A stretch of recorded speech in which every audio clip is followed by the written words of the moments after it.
চিংড়ি দিয়ে কচুরলতির এই রান্নাটা এতটাই লোভনীয় যে যে একবার এইভাবে রান্না শিখে যাবে সে আর অন্য কোনোভাবে রান্না করতে চাইবে না। আসসালামু আলাইকুম everyone, welcome to Fatema kitchen and tips. কেমন আছেন সবাই? আশা করি অনেক ভালো আছেন। আজ আমি আপনাদের সাথে খুব মজার একটা রান্না শেয়ার করতে যাচ্ছি। আশা করছি আপনাদের কাছে খুব ভালো লাগবে আর অনেক বেশি সহজও লাগবে। তো চলুন ভিডিওতে একটা লাইক দিয়ে রেসিপিটা শুরু করা যাক। আমি রেসিপিটা বানানোর জন্য প্রথমেই কচুরলতিগুলোকে পরিষ্কার করে নিয়েছি আর এগুলোকে আমি ধুয়ে নিয়েছি। আর দেখতেই পাচ্ছেন আমি কীরকম সাইজ করে কেটে নিয়েছি। আমি মাঝারি সাইজ করে এগুলোকে কেটে নিয়েছি। এখন চুলে একটা কড়াই বসিয়ে দিয়েছি আর কড়াইয়ের ভিতর দিয়ে দিচ্ছি পর্যাপ্ত পরিমাণে পানি। পানিটাকে আমি ভালো মতো গরম করে নিব। যখন খুব ভালো মতো পানিটা গরম হয়ে যাবে, বলক চলে আসবে, তখন আমি এর ভিতরে লতিগুলো অ্যাড করে দিচ্ছি। লতিগুলো দিয়ে আমি 1 মিনিটের মতো এগুলোকে একটু ভাপিয়ে নিব। এতে করে লতির ভিতর থাকা কষটাও ভালো মতো বের হয়ে যাবে আর এটাতে গলা ধরারও কোনো ভয় থাকবে না। এখন 1 মিনিট ভালো মতো এটাকে সিদ্ধ করা হয়ে গিয়েছে। এখন আমি একটা স্ট্রেনারের সাহায্যে পানি ঝরিয়ে লতিগুলোকে কড়াই থেকে তুলে নিচ্ছি। এরপর কড়াইটাকে আমি পরিষ্কার করে আবারও চুলায় বসিয়ে দিয়েছি। এর ভিতর অ্যাড করে দিচ্ছি তেল। আমি এখানে 3 টেবিল চামচের মতো তেল ব্যবহার করেছি। অ্যাড করে দিচ্ছি পেঁয়াজ কুচি 1/2 কাপের মতো। এখন পেঁয়াজ কুচিটাকে আমি একটু ভেজে নিচ্ছি নেড়েচেড়ে। এই পর্যায়ে আমি এর সাথে কিছুটা গরম মশলা অ্যাড করে দিয়েছি। 2 টুকরার মতো দিয়েছি দারচিনি, 2টা এলাচ আর 2টা দিয়েছি লবঙ্গ। আমি অন্য কোনো ধরনের গরম মশলা ব্যবহার করছি না।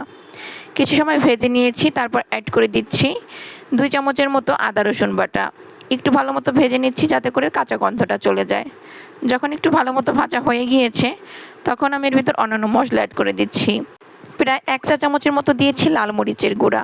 স্বাদ মতো লবণ দিয়েছি। আমি এখানে 1 চা চামচের মতো লবণ অ্যাড করেছি। হলুদের গুঁড়া দিয়ে দিচ্ছি 1/2 চা চামচ। একটু নেড়েচেড়ে মিশিয়ে নিচ্ছি।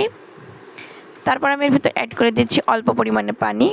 পানিটা আমি দিয়ে দিচ্ছি যাতে করে মশলাটা পুড়ে না যায় আর ভালো মতো কষানো হয়ে যায়।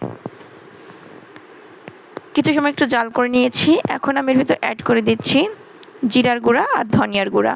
আমি এখানে 1 চামচ ব্যবহার করেছি ধনিয়ার গুঁড়া আর 1/2 চা চামচ ব্যবহার করেছি জিরার গুঁড়া। মশলাটাকে একটু ভালো মতো ভেজে নিয়েছি। এখন আমি এর ভিতর অ্যাড করে দিচ্ছি চিংড়ি মাছ। মাছগুলোকে আমি আগে থেকে বেছে পরিষ্কার করে ধুয়ে নিয়েছিলাম। এখন মাছগুলোকে আমি বেশ কিছু সময় মশলার সাথে কষিয়ে নিব। মাছটা প্রায় ভালো মতো কষানো হয়ে গিয়েছে। এখন আমি এর ভিতরে লতিগুলো অ্যাড করে দিচ্ছি। তারপর লতিটাকেও মাছের সাথে এবং মশলার সাথে বেশ কিছু সময় নেড়েচেড়ে একটু কষিয়ে নিচ্ছি।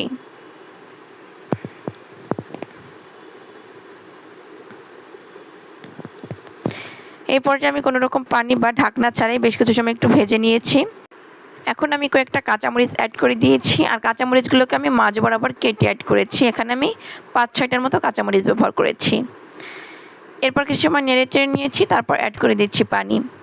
আমি লতি সমান সমান করে পানিটা ব্যবহার করছি। লতি সিদ্ধ করার জন্য কিন্তু খুব বেশি পানি দেওয়ার প্রয়োজন নেই। বেশি পানি দিলে কিন্তু লতিটা একদম গলে যাবে, খেতে ভালো লাগবে না। তারপর ঢাকনা দিয়ে ঢেকে আমি লতিটাকে রান্না করে নিচ্ছি মিডিয়াম হিটে। 7-8 মিনিটের মতো আমি রান্না করে নিয়েছি। এখন ঢাকনা তুলে নিচ্ছি। পানি কিন্তু অনেকটাই শুকিয়ে গিয়েছে। এখন আমি এর ভিতর অ্যাড করে দিচ্ছি কিছুটা সরিষার তেল। আমি এখানে 2 টেবিল চামচের মতো সরিষার তেল ব্যবহার করেছি। এই লাস্টের দিকে সরিষার তেলটা ব্যবহার করলে কিন্তু কচুরলতিতে খুব সুন্দর একটা ফ্লেভার আসে আর খেতে অনেক বেশি টেস্টি হয়। একটু নেড়েচেড়ে সব দিক দিয়ে মিশিয়ে দিচ্ছি। এখন আমি ঢাকনা ছাড়াই এইভাবে আরও 2 মিনিটের মতো রান্না করে নিব, যাতে করে এক্সট্রা পানিটা শুকিয়ে যায় আর উপরে তেলটা ভেসে ওঠে। প্রায় 2 মিনিটের মতো রান্না করে নিয়েছি। এখন দেখতেই পাচ্ছেন নিচের দিকে কিন্তু কোনো পানি নেই। যেটা দেখা যাচ্ছে এটা কিন্তু তেল। আর এই পর্যায়ে হালকা একটু ভিজা ভিজা থাকতেই কিন্তু আমি কচুরলতিটাকে চুলা থেকে নামিয়ে নিব। আর আমি এমনভাবে সবসময় কচুরলতি রান্না করার চেষ্টা করি যাতে করে খুব সুন্দরভাবে সিদ্ধ হয়ে যায়, আবার একদম গলে না যায়। একদম গলে গেলে কিন্তু খেতে ভালো লাগে না। তো এই পর্যায়ে আমি এখন এগুলাকে সার্ভ করে নিচ্ছি।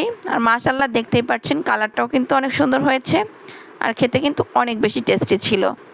অনেকেই রান্নার শেষের দিকে লেবুর রস ব্যবহার করে। আমি ব্যবহার করিনি, কারণ আমি খাওয়ার সময় লেবুর রসটা খেয়ে থাকি। এর সাথে খেতে আরও বেশি টেস্টি লাগে। আপনারা চাইলে রান্নার সময় ব্যবহার করতে পারেন, কোনো সমস্যা নেই।